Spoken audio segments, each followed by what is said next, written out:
Happy Tuesday morning to all my YouTubers and my Facebook fam. This is your girl PJ, and we're having a beautiful weather. We had some rains last night. You know, the Met Office was talking about this system that was gonna come and rain and, you know, flood waters and cold front and all of them something the people.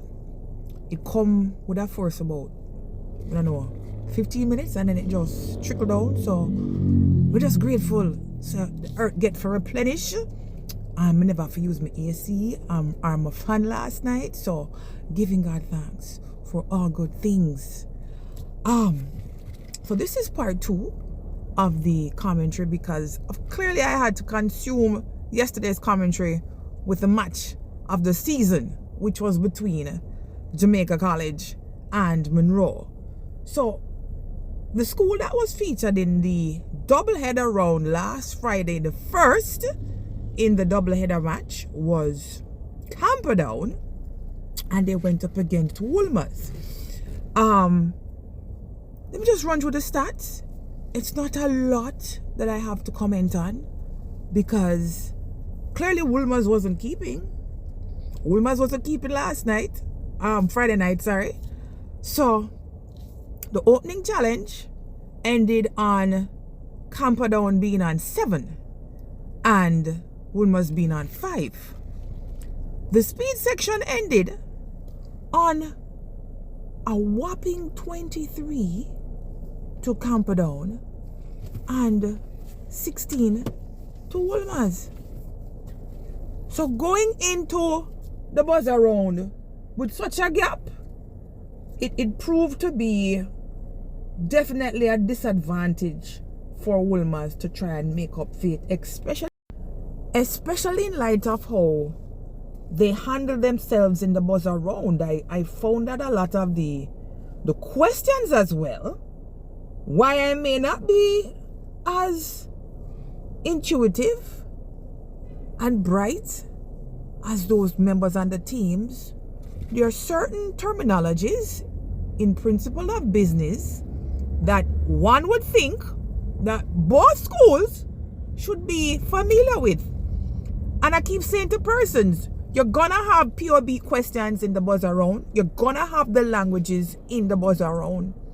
You're gonna have, oh my God, religious education. So liquidation is something in principles of business when a company is winding down, and them basically, that question, nobody did get it.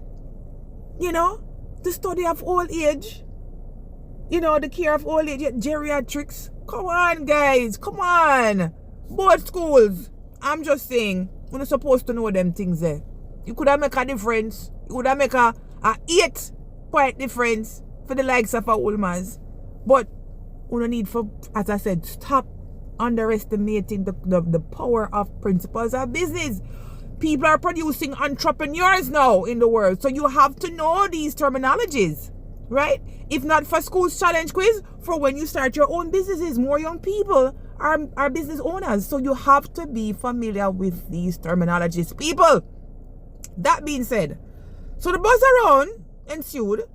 Of course, Wolmer's farmed full of themselves again, you know.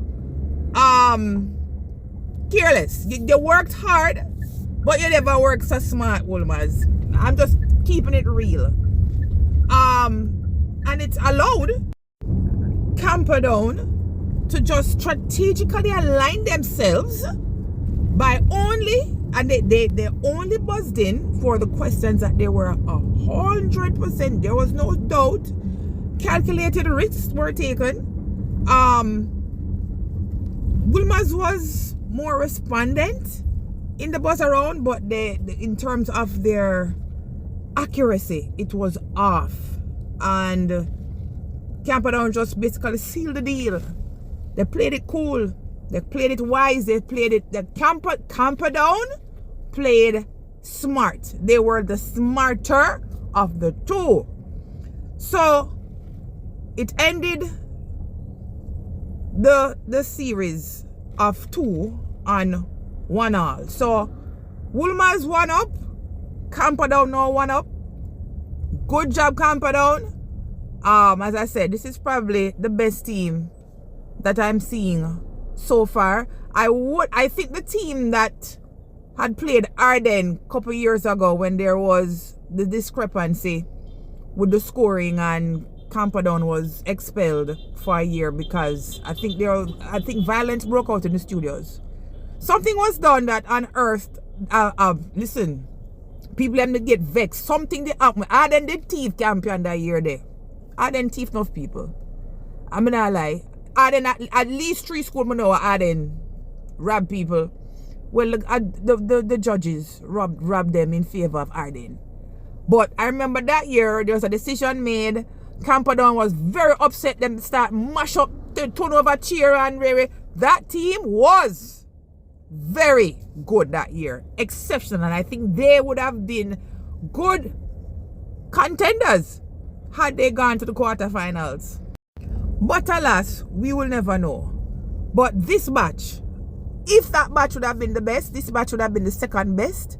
And I appreciate the efforts. But knowing Wolmers, them are going to come back well prepared. Them are going to, reel and come again.